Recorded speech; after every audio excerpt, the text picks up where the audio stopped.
یہ تو ناگزیر تھا جو ان کے عزائم تھے وہ عجیب و غریب قسم کی یہ ڈیمانڈز لے کر آگے.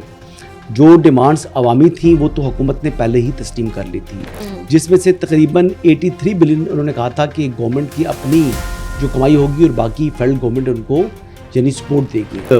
بجلی کی جو قیمت تھی وہ دیکھ لیں کیا ہے پورے پاکستان میں کیا ہے اور وہاں پر کیا ہے. 3 روپے یونٹ ہے. اور منگلا ڈیم جو بنا تھا, منگلا ڈیم دیکھیں بات یہ ہے کہ ان لوگوں کو کمپنسیشن ملی ہے. یہ 12 مہاجرین کی نشستوں کے اوپر انہوں نے جو رولا ڈالا, اب وہ کہتے ہیں جی ہم ایک نشست بھی قبول نہیں کریں گے.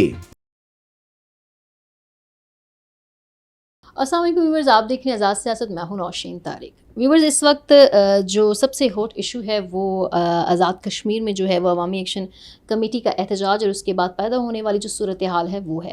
اس کے انسائٹس پر بات کریں گے کہ اب تک کی کیا ڈیولپمنٹ ہے. اس کے علاوہ جی بی میں جو ہے وہ الیکشن کے نتائج آنے کا جو سلسلہ ہے, سرکاری اور حتمی نتائج وہ بھی جاری ہے, اور اب تک کی جو اطلاعات ہیں اس میں کہا جا رہا ہے کہ جناب پیپلز پارٹی کا تیر چل گیا ہے. حکومت وفاق میں جو ہماری حکومت ہے وہ وہاں پر کیوں نہیں سیٹیں سیکیور کر پائی, اور اوور آل الیکشن کیسا رہا, اور جو بھی اس کے اوپر چیزیں سوشل پلیٹ فارمز پر چل رہی ہیں ان پر بھی میں بات کروں گی. میرے ساتھ موجود ہوں گے سینئر صحافی تجزیہ کار ثنا ایوب خان صاحب. السلام علیکم. وعلیکم السلام. کیا حال ہے آپ کا, خیریت سے؟ میں ٹھیک, آپ کیسے ہیں؟ گیٹ ویل سون. گیٹ ویل سون. اللہ کا شکر ہے جی, اللہ کا شکر ہے. اچھا جناب, سب سے پہلے آزاد کشمیر کی بات کر لیتے ہیں. حسن, یہ آزاد کشمیر والا معاملہ جو ہے وہ دیکھتے ہی دیکھتے جو ہے وہ سنگین ہوتا چلا جا رہا ہے, یہ جوائنٹ ایکشن کمیٹی والا. تو ابھی جو لاسٹ ہم دیکھا راولا کوٹ میں سی ایم ایچ پر حملہ, پھر اس کے نتیجے میں 4 سیکورٹی اہلکار شہید, ایک شخص بھی اس میں شہید ہوا جس کو سی ایم ایچ منتقل کیا گیا. اس ساری سچویشن کو آپ کیسے دیکھ رہے ہیں, اور اس سارے سینیریو میں بہت سارے سوال بھی ایمرج ہو رہے ہیں. کیا حکومت کو یا وہاں پر جو ہے ان کو کالعدم قرار نہیں دینا چاہیے تھا؟ آنے والی سچویشن کو آپ کیسے دیکھتے ہیں؟ دیکھیں, یہ تو ناگزیر تھا جو ان کے عزائم تھے وہ عجیب و غریب قسم کی یہ ڈیمانڈز لے کر آگے. جو ڈیمانڈز عوامی تھیں وہ تو حکومت نے پہلے ہی تسلیم کر لی تھی. آزاد جموں کشمیر کی جو گورنمنٹ ہے اس کا 310 ارب روپے کا بجٹ ہے, جس میں سے تقریباً 83 بلین انہوں نے کہا تھا کہ گورنمنٹ کی اپنی جو کمائی ہوگی اور باقی فیڈرل گورنمنٹ ان کو یعنی سپورٹ دے گی. بالکل. اب یہ دیکھ لیں کہ جو زیادہ اماؤنٹ ہے وہ زیادہ اماؤنٹ تو فیڈرل گورنمنٹ سپورٹ کرتی ہے. وہاں پر تو آلریڈی حصہ بقدر جثہ سے زائد ان کو جو ہے وہ مل رہا ہے. پھر بجلی کی جو قیمت تھی وہ دیکھ لیں کیا ہے پورے پاکستان میں کیا ہے اور وہاں پر کیا ہے. 3 روپے یونٹ ہے. اور منگلا ڈیم جو بنا تھا, منگلا ڈیم دیکھیں بات یہ ہے کہ ان لوگوں کو کمپنسیشن ملی ہے جن کی زمینوں کے اوپر منگلا ڈیم بنا ہے. ان کو پنجاب کے اندر مختلف جگہوں پر کمپنسیشن کے اندر لینڈ ملی ہے. بہت سے لوگوں کو جو ڈسپلیس ہوئے تھے ان کو منتقل کیا گیا تھا برطانیہ. تو ایسے تو نہیں ہے نا, کوئی مفت میں تو نہیں دے دیا, چیریٹی تو نہیں کی تھی لوگوں نے. ٹھیک ہے, اس کا انہوں نے اس کے متبادل اماؤنٹ پے کیا تھا, لیکن اس کے باوجود 3 روپے یونٹ بجلی وہاں پر اور یہاں پر 45 سے 46 روپے یونٹ. کتنا فرق ہے. اس طرح گندم کی قیمت بھی دیکھ لیں, گندم وہاں پروڈیوس نہیں ہوتی. پنجاب جو گرور ہے جہاں سے سب سے زیادہ گندم پروڈیوس ہوتی ہے وہاں پر گندم کی قیمت دیکھ لیں اور وہاں پر دیکھ لیں. تو یہ ناشکرے لوگ ہیں جی. یہ جو لوگ تھے, ہر قسم کی جو ڈیمانڈ تھی ان کی یعنی کہ کیبنٹ کی جو حجم ہے اس کو چھوٹا کیا جائے وہ تسلیم کر لیا گیا. کہا گیا جی ہیلتھ اینڈ ایجوکیشن کے اندر یہ کام کیا جائے, وہ بھی کرنے کے لیے حکومت راضی تھی. تو پھر یہ 12 مہاجرین کی نشستوں کے اوپر انہوں نے جو رولا ڈالا, اب وہ کہتے ہیں جی ہم ایک نشست بھی قبول نہیں کریں گے. دیکھیں, یہ لداخ, جموں کشمیر, یہ ان تمام جگہوں سے لوگ جو مائگریشن کر کے آئے تھے, یہ جو آزاد کشمیر کی حکومت ہے یہ مقبوضہ جموں کشمیر کی آزاد حکومت کو ہم کہتے ہیں اس کو, یہ یہاں پر حکومت ہے. بالکل. کہ وہاں کی حکومت لیکن یہ آزاد ہے اور وہ مقبوضہ علاقہ ہے. آرٹیکل 370 ریووک کیا انڈیا نے, اور یہ وہی چاہتے ہیں کہ ہم بھی تقریباً وہی کام کریں. تو ہمارا جو کشمیر کاز ہے, جو ہمارا پاکستان کا یعنی تقریباً نصف صدی سے ایک موقف ہے, اس سے زائد عرصے سے ایک موقف ہے, اس موقف کو کس طریقے سے ہم جو ہے وہ پس پش ڈال سکتے ہیں, کیونکہ یہ لوگ سڑکوں کے اوپر آ گئے ہیں. دوسری بات یہ ہے کہ جو سپریم کورٹ ہے آزاد جموں کشمیر کی, اس نے بھی کیٹیگوریکلی کہہ دیا ہے کہ جو آئین کا آرٹیکل 22 ہے وہ پروٹیکشن دیتا ہے ان نشستوں کو, اور آرٹیکل 33 کے اندر امینڈمنٹ ریکوائرڈ ہے اگر آپ نے اس میں کوئی بھی تبدیلی کرنی ہے. یعنی اگر آپ نے ان کو ایک نشست بھی کم کرنی ہے تو آپ کو آئین میں ترمیم ریکوائرڈ ہے. اب وہ آئین کی ترمیم کے بغیر کیا موب کے ذریعے وہ اپنے فیصلے یعنی مسلط کرنا چاہ رہے ہیں. اچھا جو ڈیمانڈ کی جا رہی ہے آزاد جموں کشمیر کی حکومت سے وہ ایگزیکٹو کا اختیار ہی نہیں ہے. آرٹیکل 33 کی امینڈمنٹ ہے نا, اس کے لیے 2/3 میجورٹی ریکوائرڈ ہے. جب آپ کے پاس وہ اختیار نہیں ہے تو پھر آپ کی تمام ڈیمانڈ جو آپ ان سے کر رہے ہیں وہ بلا جواز ہیں, وہ کرنے کی کیپیسٹی نہیں ہے گورنمنٹ کی. اچھا حسن, اس میں ایک امپورٹنٹ سوال تو یہ ایمرج ہوتا ہے کہ یہ صرف ڈیمانڈس کا معاملہ ہے کہ عوام اور ان کے درمیان یہ مہاجرین والا ایشو ایک ڈیڈ لاک بن گیا ہے, یا کچھ لوگ اس پہ یہ بھی تجزیہ کر رہے ہیں کہ ہو سکتا ہے کہ اس میں جو ہے وہ ہمارا پڑوسی بھی ملوث ہو اس چیز کو, وہی تو ملوث ہے نا, وہی تو ملوث ہے, اس کے صاف اشارے مل رہے ہیں. دیکھ لیں آپ کے سامنے ہیں کہ APC ہوئی جس میں تمام پولیٹیکل پارٹیز ایون جو اپوزیشن میں بیٹھی ہوئی ہیں ان کو بھی دعوت دی گئی, تمام لوگ آئے, اس میں شرکت سے انکار کر دیا جوائنٹ عوامی ایکشن کمیٹی نے. کیوں کیا؟ مذاکرات, جنگوں کے فیصلے بھی مذاکرات پر ہوتے ہیں. بالکل. اگر بھی بات کی جا رہی تھی کہ یہ اگر مظفر آباد کے اوپر لانگ مارچ 9 جون کو نکال رہے ہیں, اگر وہ وہاں پر جا کر اسمبلی پر قبضہ بھی کر لیتے, اس کے بعد کیا ہونا ہے؟ اسمبلی کی بلڈنگ جلانی ہے, جلا دیتے, پھر کیا ہونا تھا؟ پھر بھی مذاکرات ہوتے ہیں اینڈ میں. بالکل مذاکرات اس سے تو نشستیں پھر بھی ختم نہیں ہونی نا. بالکل. تو یہ ان کی جو یعنی ایک اپروچ تھی وہ انتشار کی تھی. ان کی اپروچ جو ہے وہ جلاؤ گھراؤ کی ہے. ان کی جو اپروچ ہے وہ فساد پھیلانے کی ہے. ان کو لاشیں درکار تھی. آپ کو پتہ ہے اس سے پہلے بھی انہوں نے پولیس اور رینجرز کے لوگوں کو اغوا کیا. پتہ آپ کو 11 رینجرز اہلکار اور 15 پولیس کے اہلکاروں کو انہوں نے ڈھال چیک پوسٹ سے اٹھا کے لے گئے, اور ان کے پاس ویپنز تھے لیکن انہوں نے ان کو لاشیں نہیں دینی تھیں, اس وجہ سے انہوں نے گولی نہیں چلائی.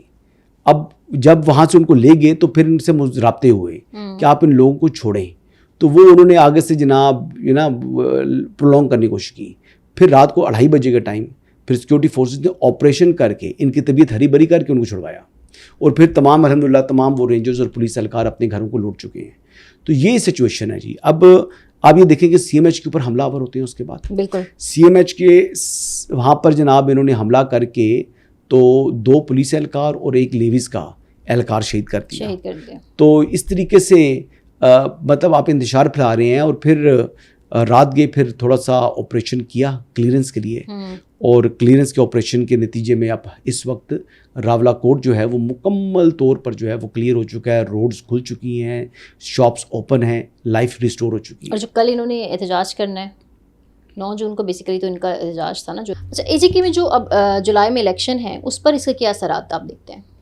دیکھیے اثرات تو اس کے, دیکھیے ان کے پاس آپشن تھا کہ وہ یعنی الیکشن اناؤنس ہو گئے ہیں, آپ الیکشن کنٹیسٹ کریں اور 2/3 اکثریت سے آ کر تو ترمیم کر لیں اگر آپ چاہتے ہیں. لیکن اب تو ان پہ انہیں قلعدم قرار دے دیا, پابندی لگ گئی. تو یہ پھر ان کا اپنا طریقہ کار ہے نا, ان کے اپنے عزائم تھے, ان کی آلریڈی آپ نے ویڈیوز دیکھی, اور اب اس وقت یہ کر رہے ہیں کہ جھوٹی ویڈیوز, لاسٹ ٹائم کے احتجاج کی ویڈیوز کو اس سال کے احتجاج کی ویڈیوز بنا کر ریپروڈیوس کر رہے ہیں سوشل میڈیا کے اوپر. اور کچھ ایسے یوٹیوبرز ہیں جو کہ ان کے ساتھ ہم آواز ہو رہے ہیں, اور انہی کی یعنی جو انتشاری ان کا ایک عزائم ہے ان کو پروموٹ کر رہے ہیں. تو یہ چیزیں بھی یہاں پر وارداتیں چل رہی ہیں جی, اور یہ مناسب طریقہ کار نہیں ہے. کچھ لوگ کہہ رہے ہیں فلاں اتنی اموات ہو چکی ہیں, ان کے 3 لوگ جی جہاں بھاگ ہوئے ہیں, اور ایک وہ جس کا پہلا جنازہ وہ لے کے گھوم رہے تھے, ٹھیک ہے. تو اس سمیت یعنی یہ ٹوٹل جو ہیں ان کے 3 لوگ جو ہیں وہ ان کی جانیں گئی ہیں, جو کہ ایک شخص کی بھی جان نہیں جانی چاہیے تھی. لیکن یہ کام انہوں نے خود سٹارٹ کیا نا, یہ انتشار کی طرف تو یہ خود گئے ہیں. اب وہ شاہ زیب کی میت تو ان کو مل گئی, اس کے اوپر انہوں نے بھرپور اپنی جو ہے وہ سیاست کرنے کی کوشش کی ہے. اب یہ شاہ زیب سمیت 3 لوگ ہیں, اور یہی ان کا ٹوٹل نمبر ہے, لیکن جبکہ 4 سیکورٹی فورسز کے لوگ جو ہیں وہ شہید ہو چکے ہیں. ٹھیک ہے. اچھا حسن, اب آ جاتے ہیں GB الیکشن کی طرف. اور GB الیکشن ایک تو سب سے امپورٹنٹ چیز یہ بڑی ہوئی کہ اس میں نتائج بہت جلدی آ جانے چاہیے تھے, نتائج تاخیر کا شکار ہوئے. ایک تو یہ سوال ہے. دوسرا یہ کہ لاسٹ ٹائم میں دیکھی تھی رات میں تو پیپلز پارٹی بڑا دھاندلی کے الزام لگا رہی تھی, اور جو ہے کمر زمان قائرہ کہہ رہے تھے جی ہمیں فارم 45 نہیں دیا جا رہا, چٹوں پر لکھ کر پریزائڈنگ آفیسر ہمیں دے رہے ہیں. لیکن اب جو ہے ان کا پلڑا تھوڑا بھاری دکھائی دے رہا ہے. تو آپ اس سب سچویشن کو کیسے دیکھتے ہیں؟ آپ کو پتہ ہے کہ PTI بھی رات کو کلیم کر رہی تھی کہ ہم نو جو GB ہے یہاں پر بہت سے کانسٹیٹوئنسیز پولنگ اسٹیشنز بڑے بڑے دور واقع ہیں. یو ڈونٹ نو, کبھی جا کے دیکھیں نا وہاں پر کتنا وہ پہاڑی سلسلہ ہے اور کس طرح کا علاقہ ہے. دنیا کی بڑی جو چوٹیاں ہیں 8,000 میٹر کی محض سے 5 چوٹیاں وہاں پر موجود ہیں. اچھا آپ کہہ رہے ہیں جغرافیائی وجہ سے تو وہاں پر آبادی موجود ہے اور وہاں پر پولنگ اسٹیشنز ہیں. دور دراز پولنگ اسٹیشن سے رزلٹ پہنچنے میں وقت لگتا ہے. ایک چیز تو یہ ہے. ٹھیک ہے. دوسری بات یہ ہے کہ یہ اچھے الیکشن ہوئے ہیں, الیکشن پر کمپلین نہیں کی جا سکتی. اچھا الیکشن ٹھیک ہیں, فیئر تھے آپ سمجھتے ہیں؟ فیئر تھے. تیر چل گیا, وہ تیر زیادہ لے گیا جی. 3-4 جو سیٹیں ہیں جو ان کی ایک نمبر تھا وہ اس سے زیادہ وہ آگے. تو یہی جی کمپین اچھی کی بلاول نے, لوگوں کو اٹریکٹ کیا. آصفہ گئی ہیں, بے نظیر کی لیگسی کو انہوں نے کیری فارورڈ کیا, وہاں کے عوام نے بھی پسند کیا اور مینڈیٹ ان کو مل گیا ہے. اب حکومت کون بنا پاتا ہے؟ پوسٹ جو پولنگ جو سیٹیں آپ کی نمبر گیم آ گئی, اب 8 آ گئی ہیں جی. آزاد میں سے 8 میں سے بتایا جا رہا ہے کہ جو 2 ہیں وہ مسلم لیگ نواز کے ساتھ آلریڈی ان کا الائنس تھا. تو وہ 8 پر کھڑی ہے مسلم لیگ, 10 پر پیپلز پارٹی ہے. اب 10 پر پیپلز پارٹی ہے, 1 پر MWM ہے. MWM کدھر جائے گی؟ اب یہ تھوڑا کلوز کنٹیسٹ. اب دیکھتے ہیں کہ پیپلز پارٹی اور نون لیگ اگر مل جائیں پھر تو ان کو کسی کی بھی ضرورت نہیں پڑے گی. ٹھیک ہے, لیکن یہ انڈیپینڈنٹ نے کسی کے ساتھ تو شریک ہونا نا جی. تو 2 اگر چلے جاتے ہیں ادھر اور باقی جو 6 اگر چلے جاتے ہیں پیپلز پارٹی میں, تو پیپلز پارٹی کی حکومت بن جائے گی. اچھا پی ٹی آئی جو رات کو کہہ رہی تھی کہ مطلب بیرسٹر گوہر صاحب رات کو کہہ رہے تھے کہ جی ہماری 15 نشستوں پر ہم لوگ کلین سویپ کرنے والے تھے, تو پھر کیا ہوا؟ کیا ہوا؟ کچھ شرم کرنی چاہیے. جھوٹ وہ بولیں جو بک سکے. یہ سفید جھوٹ ہے. بیرسٹر گور کو میں بڑا مناسب آدمی تصور کرتا ہوں, لیکن جو یہ بیان دے رہے ہیں ویری سوری, وہ اپنی عزت میری نگاہ میں خود کم کر رہے ہیں. میرا بڑا اچھا تعلق ہے, پتہ آج کا نہیں, مطلب عرصے کا تعلق ہے, بہت عزت احترام کا ذاتی تعلق ہے. بیرسٹر گور صاحب سے غلط بات کر رہے ہیں. پوزیشن ہی نہیں تھی پی ٹی آئی کی. پی ٹی آئی کی سرے سے پوزیشن ہی نہیں ہے. اور لوگ بھی بہت کم کھڑے کیے انہوں نے اپنے لوگ تو کھڑے کیے نا 22 نشستوں کے اوپر, لیکن نئی پوزیشن تھی ان کی. پوزیشن نہیں تھی, ان کے پلے تھا ہی کچھ نہیں. اچھا یہ بتائیں کہ میرا لاسٹ سوال آپ سے کہ جو مسلم لیگ نون ہے وفاق میں ہونے کے باوجود وہ کیوں نہیں جیت سکی؟ کمپین لیڈرشپ نے نہیں کی.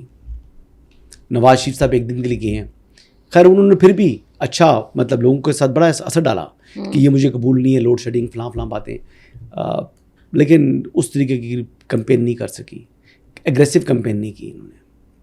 بلاول جو ہے نا وہ جان لگائی ہے, تو وہ کہتے ہیں محنت کا سہرا ملا ہے. اچھا ایک اور سوال, کہا یہ جا رہا ہے بجٹ کے حوالے سے کہ حکومت اور اتحادی جماعت میں جو ہے وہ ڈیڈ لاک تھا برقرار. آج اس حوالے سے جو ہے وہ اسلام آباد میں ایک بڑی میٹنگ یا بیٹھک ہونے جا رہی ہے, آپ کو اس حوالے سے کوئی معلومات؟ یہ سالانہ ڈیڈ لاک ہوتا ہے اور سالانہ اس کا حل ہو جاتا ہے. یہ جیسے کہتے ہیں نا کہ برسات میں پتنگے آ جاتے ہیں, ٹھیک ہے, یہ اسی قسم کے تحفظات پیپلز پارٹی کے بجٹ کے دنوں میں کھڑے ہو جاتے ہیں اور پھر وہ ٹھیک ہو جاتے ہیں. بس وہ مسلم لیگ نواز کے پاس یہ طریقہ نہیں ہے نا کہ صدر کو ہر سال اعتماد کا ووٹ لینا ہو, تو پھر مسلم لیگ نواز کے تحفظات بھی آ جائیں. یا وہ کیا اسے کہتے ہیں کہ چیئرمین سینٹ کو اعتماد کا ووٹ لینا ہو ہر سال, تو پھر ان کے بھی جو ہے نا وہ تحفظات کھڑے ہو جائیں. تو بات یہ ہے کہ آپ نے آئینی عہدے مانگے تھے, انہوں نے دے دیے. ہر سال یہ کرتے ہوئے آپ اچھے نہیں لگتے. معذرت کے ساتھ, آپ کا پریزیڈنٹ بنا وہ ان کی ووٹوں سے بنا. اگر وہ پرائم منسٹر بنا ہے تو آپ کی بھی پریزیڈنٹ اسی ووٹوں سے بنے ہیں, آپ کے چیئرمین سینٹ ان کی ووٹوں سے بنے ہیں. تو دیا ہے تو پھر آپ نے لیا بھی ہے. کوئی یک طرفہ ٹریفک نہیں چلی, لین دین ہوا ہے, یہ سودے بازی ہوئی ہے, یہ سیاسی جو ہے نا وہ تاج سیٹ ہوئی ہے. تو اپنا بینیفٹ دینے کے بعد خود غرضی کرتے ہیں نا, یہ مناسب نہیں ہے.